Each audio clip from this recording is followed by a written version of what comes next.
नमस्कार विद्यार्थियों, हम कल पढ़ रहे थे संविधान क्यों और कैसे। ठीक है, 11th क्लास के अंदर पॉलिटिकल साइंस में आज का हम पढ़ेंगे संविधान के बारे में। संविधान में कुछ और भी महत्वपूर्ण बातें इसमें उल्लेखित की गई है, संविधान की हम जानकारी हासिल कर रहे थे। देखो, संविधान का चौथा काम कौन सा? संविधान का चौथा काम, संविधान का चौथा काम। अब चौथा काम क्या है संविधान का? इसके अंतर्गत ये बताया गया कि वह सरकार को ऐसी क्षमता प्रदान करे, मतलब सरकार को इस तरीके से मजबूत बनाए, सरकार को इस तरीके से मजबूत बनाए जिससे वह जनता की आकांक्षाओं का पूरा कर सके। चौथा काम क्या है संविधान का? चौथा काम जनता की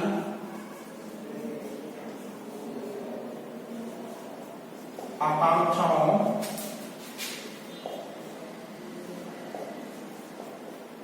को पूर्ण करें। कैसे करें? सबल सरकार के द्वारा। कैसे करें?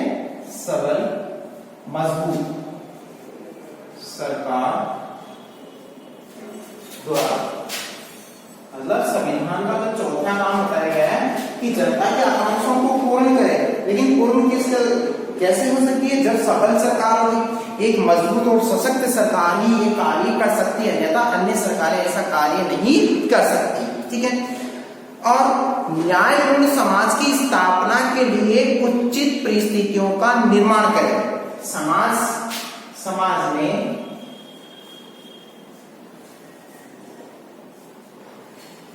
न्याय स्थापित करें, न्याय स्थापित करें, उचित परिस्थितियां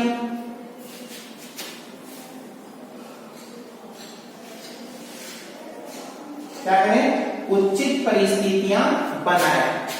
ये संविधान का चौथा कार्य। संविधान का चौथा कार्य कौन सा बताया गया? कि जनता की आकांक्षाओं को पूर्ण करे, सबल सरकार द्वारा समाज में न्याय स्थापित करे, उचित परिस्थितियां बनाए, इस तरीके के प्रावधान लागू करें, तभी एक सशक्त संविधान, एक सशक्त सरकार उभर के हमारे सामने आएगी। ठीक है, अब बिंदु दर बिंदु इसका अध्ययन करते हैं, जिसमें राष्ट्र की बुनियादी पहचान किस तरीके से होती है। हमारा जो बिंदु है आज का, राष्ट्र की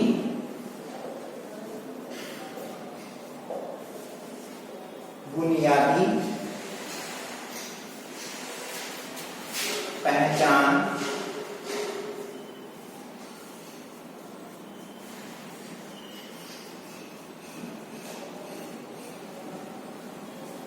अब राष्ट्र की बुनियादी पहचान कैसे होती है, तो इसके बारे में बताया गया है कि संविधान किसी समाज का बुनियादी पहचान होता है। संविधान क्या होता है? संविधान समाज की क्या होता है? समाज की आवश्यक पहचान है, यानी एक महत्वपूर्ण पहचान होता है। किसी भी राष्ट्र को अगर समझना है तो वहां ये चीज मालूम होनी चाहिए कि वहां का संविधान कैसा है। संविधान मतलब वहां के नियम कानून कायदे कैसे हैं। एक अमेरिका का संविधान, एक भारत का संविधान। तो अमेरिका के अंदर राज्य की नागरिकता अलग से ली जाती है, देश की नागरिकता अलग ली जाती है। वहां कठोर संविधान है, हमारे यहाँ पे कठोर व नमनीय, मतलब हमारे यहाँ पे दोनों ही परिस्थितियां हैं। अगर आवश्यकता पड़े तो हम उसके अंदर क्या कर सकते हैं? परिवर्तन कर सकते हैं। जो कानून बनाया मतलब वो इस तरीके से सशक्त नहीं है कि उस कानून का कोई तोड़ नहीं हो, उसमें भी हमने कुछ रियायत देखी, वो कानून बनाए जाते हैं। तो इस तरीके का संविधान हमारे यहाँ पे उल्लेखित है, लिखित है। ठीक है, अब अर्थ रूप में इसको इस प्रकार से हम समझते हैं कि संविधान के माध्यम से ही किसी समाज की एक सामूहिक इकाई के रूप में पहचान होती है। मतलब संविधान के रूप में ही, संविधान रूप में ही समाज की पहचान कैसी होती है? समाज की पहचान सामूहिक इकाई के अंदर, सामूहिक इकाई रूप में। देखो संविधान रूप में ही क्या किया जाता है कि समाज की पहचान सामूहिक इकाई रूप में होती है। मतलब समाज की सामूहिकता क्या है, ये संविधान का ही एक भाग है, ठीक है। और दूसरी चीज कि कुछ बुनियादी नियमों पर सहमत होना पड़ता है, और जो पहचान है उस पहचान के अंदर बताया गया सामूहिक पहचान को बनाने के लिए हमें कुछ बुनियादी नियमों पर होना पड़ता है। मतलब कुछ बुनियादी नियमों पर सहमत होना पड़ता है, किसके लिए, सामूहिक पहचान के लिए। सामूहिक पहचान के लिए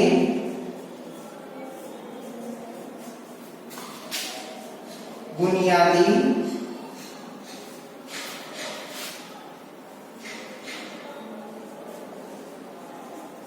नियमों पर सहमत होना होता है। अब देखो सामूहिक पहचान के लिए क्या करना पड़ रहा है कि कुछ ऐसे बुनियादी नियम है, उन बुनियादी नियमों पे हमें सहमत होना होता है, तभी जाके क्या है उस संविधान की सार्थकता सिद्ध होती है कि उस समाज के अंदर किस तरह से कार्यरत है, किस तरह से वो कार्य कर रहा है, ठीक है। अब दूसरी चीज अब ये चीज भी समझना है, नियमों पर सहमत होना पड़ता है, पर हम पर शासन कैसे होगा, हम पे शासन कैसे होगा, शासितों में कौन कौन से लोग होंगे, शासन कैसे होगा और शासितों में लोग कौन कौन होंगे, ये भी आवश्यक प्रश्न है, ठीक है। अब इसी के साथ बुनियादी नियमों और सिद्धांतों पर सहमत होकर क्या करते हैं, बुनियादी नियमों और सिद्धांतों पर सहमत होकर राजनीतिक पहचान बनाते हैं। राजनीतिक पहचान बनाने के लिए क्या करना पड़ता है, राजनीतिक पहचान के लिए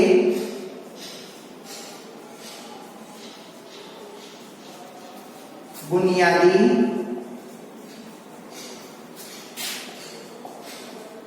नियम व सिद्धांत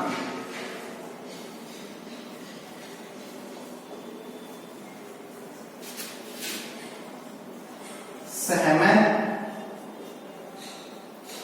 होना होता है। मतलब राजनीतिक पहचान के लिए बुनियादी नियम व सिद्धांतों पर सहमत होना होता है। राजनीतिक पहचान कब कायम हो सकती है, जब संविधान के जो बनाए गए जो नियम है उन नियमों को हमें क्या करना पड़ेगा, अंगीकृत आत्मार्पित करना पड़ेगा, मतलब उन्हें सहर्ष स्वीकार करना होगा, ठीक है। और कि मूलभूत राजनीतिक पहचान बनाते हैं, संवैधानिक नियम हमें एक ऐसा विशाल ढांचा प्रदान करते हैं। संवैधानिक नियम क्या कर रहे हैं, एक इस तरीके का ढांचा, इस तरीके के नियम हमारे सामने प्रस्तुत किए जाते हैं, जिसके अंतर्गत हम अपनी व्यक्तिगत आकांक्षाओं, लक्ष्य और स्वतंत्रताओं का प्रयोग करते हैं। मतलब संवैधानिक नियम हमें क्या करते हैं, संवैधानिक नियमों से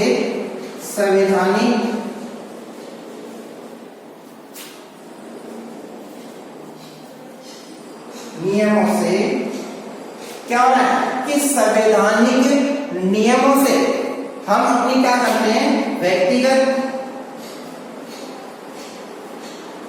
पहचान, ठीक है, लक्ष्य, व्यक्तिगत पहचान, लक्ष्य और स्वतंत्रताओं का प्रयोग करते हैं। वह स्वतंत्रताओं का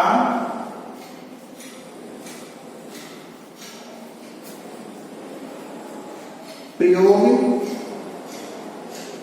करते हैं।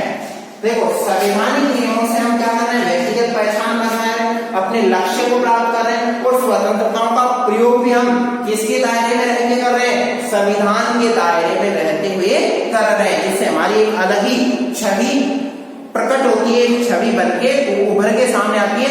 संविधान हमें एक नैतिक पहचान भी देता है। संविधान से हमारा क्या होता है, संविधान हमें क्या दे रहा है, नैतिक पहचान देता है। मतलब नैतिक पहचान किसके माध्यम से होती है?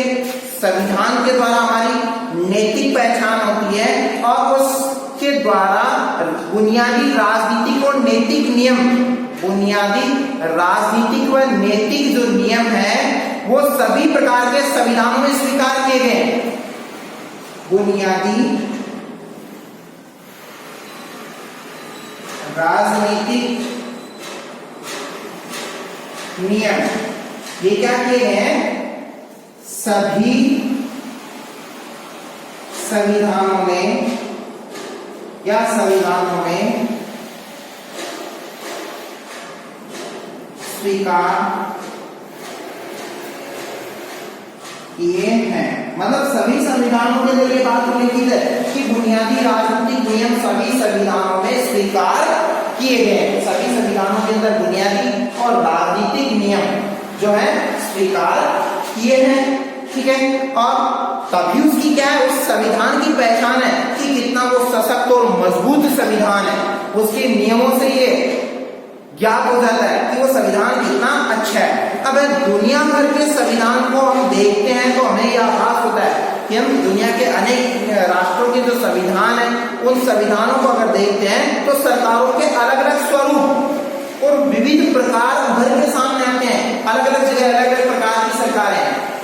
कहीं अध्यक्षात्मक शासन प्रणाली है, कहीं पे लोकतंत्रात्मक शासन प्रणाली है, ठीक है, कहीं राजतंत्रात्मक शासन प्रणाली है। तो ये अलग अलग प्रकार हुए सरकार के, ये संविधान सम्मत है। तो जहां अलग अलग संविधान है अलग अलग राष्ट्रों के, तो वहां सरकार के भी रूप अलग अलग होंगे, वहां सरकार के भी प्रकार अलग ही होंगे।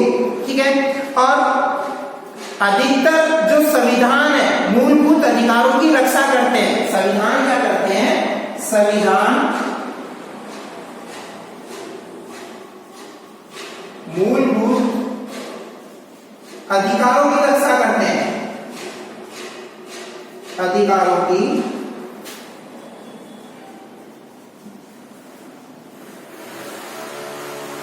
संविधान मूलभूत अधिकारों की रक्षा भी करते हैं। संविधान के माध्यम से हमारी जो आवश्यकताएं हैं उन आवश्यकताओं की पूर्ति होती है। सरकारें संभव बनाते हैं और सरकारें भी क्या करते हैं? ऐसी सरकारें संभव बनाते हैं जो किसी न किसी रूप में लोकतांत्रिक होती है। यानी संविधान क्या करते हैं कि ऐसी सरकारों का गठन करते हैं जो किस रूप में कार्यरत हो? लोकतांत्रिक रूप में कार्यरत हो। यानी ऐसी सरकार का गठन करते हैं, ऐसी सरकार बनाते हैं जो कैसी सरकार होती है? लोकतांत्रिक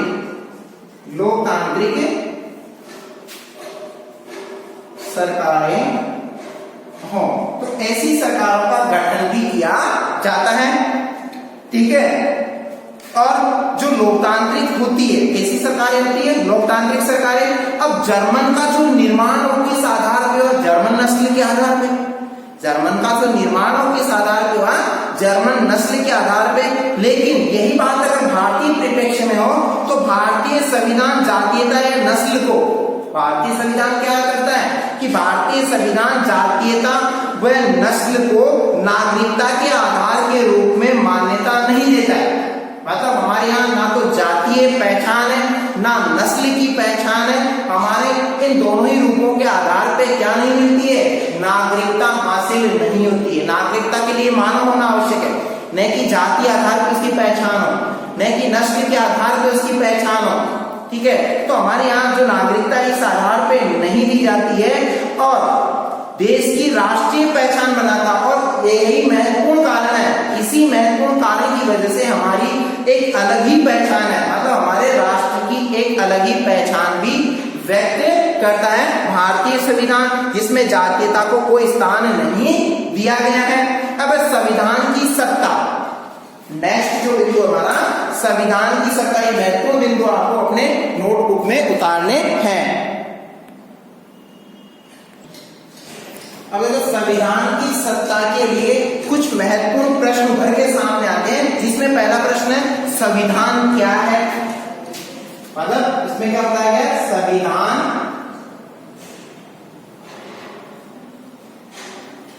क्या है? ठीक है। और दूसरा जो प्रश्न है इसमें जो उभर के आ रहा है, संविधान कितना प्रभावी है, संविधान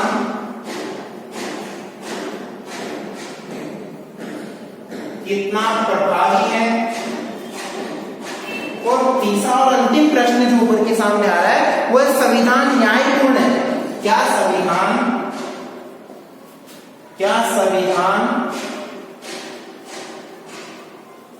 न्यायपूर्ण है। तो इसके बारे में अध्ययन करते हैं कि किस तरीके से संविधान के अंदर ये संविधान की सत्ता को किस तरह से स्थापित किया गया है। ठीक है। अब अधिकतर जो देश है, अधिकतर जो राष्ट्र है, उन राष्ट्रों के अंदर संविधान एक लिखित दस्तावेज के रूप में होता है। मतलब दुनिया के अधिकांश राष्ट्रों के अंदर जो संविधान है वो हमें किस रूप में मिलता है, एक लेखबद्ध रूप में मिलता है, यानी लिखित संविधान के रूप में है।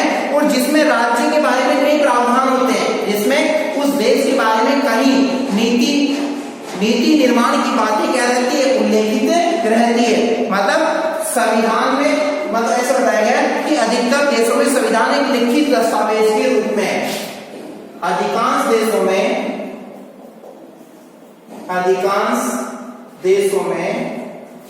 संविधान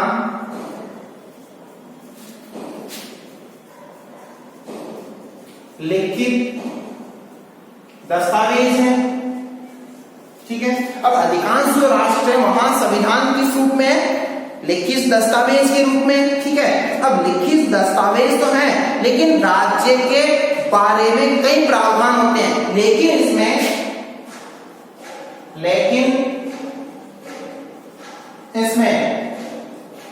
राज्य के बारे में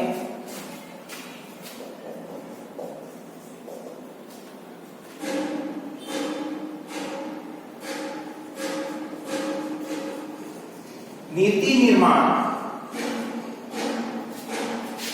की बातें क्या रहती है, इसमें उल्लेखित है। मतलब इसके अंदर ये बातें क्या की उल्लेखित। अधिकांश देशों में संविधान लिखित दस्तावेज के रूप में है, लेकिन इसमें राज्य के बारे में नीति निर्माण की बातें भी क्या रहती है, उल्लेखित रहती है। उसे क्या करना है कि राज्य के बारे में कई प्रावधान, मतलब कई ऐसे नियम उसके अंदर क्या है, संजोए गए हैं, लिखे गए हैं। और इसमें बताया गया है कि ये इंग्लैंड के पास भी एक ऐसा संविधान है, यानी इंग्लैंड के पास में कैसा संविधान है, इंग्लैंड के पास में ऐसा कोई संविधान नहीं है। अब कैसा संविधान नहीं है, इंग्लैंड के पास में संविधान तो है, लेकिन ऐसा संविधान नहीं है। कैसा संविधान नहीं है, मतलब लिखित संविधान नहीं है। इंग्लैंड का जो संविधान है वो मौखिक संविधान है। इंग्लैंड का संविधान कैसा है, भारत के समान वहां जो संविधान है वो लिखित संविधान नहीं है। और इसके विपरीत है, मतलब वहां का जो संविधान है कैसा है, मौखिक संविधान है, जिसे संविधान कहा जा सके, बल्कि उनके पास दस्तावेजों और निर्णयों की एक लंबी श्रृंखला है। मतलब इंग्लैंड के पास में दस्तावेजों और निर्णयों की एक लंबी श्रृंखला है उनके पास में, इंग्लैंड के संविधान में, जिसे सामूहिक रूप से संविधान कहा जाता है। और उसे जो दस्तावेजों और निर्णयों की एक श्रृंखला है, जिसे सामूहिक रूप से क्या कहा जाता है, उसे संविधान नाम दिया गया है। ठीक है। अब विश्व के अधिकांश जो संविधान है केवल कागज पर ही होते हैं। मतलब जो विश्व के जो अन्य जो संविधान है वो किस तरीके के संविधान है, मतलब वो कागज पे उल्लेखित है, मतलब उनको लेखबद्ध किया गया। कुछ ही ऐसे राष्ट्र हैं, कुछ ही राष्ट्र का केवल अकेला इंग्लैंड ही ऐसा राष्ट्र है जहां का संविधान कैसा संविधान है, मौखिक संविधान। और विश्व के अन्य जो राष्ट्र हैं वहां जो संविधान है वो कागजों पे लिखित संविधान है, कागजों के दस्तावेज के रूप में संकलित है। और कोई संविधान कितना प्रभावी है, अब मायने ये रखता है कि संविधान तो सभी राष्ट्रों में, लेकिन वो संविधान अपना वजूद किस तरीके से रखता है, यानी उसका प्रभाव उस राष्ट्र के अंदर कितना है।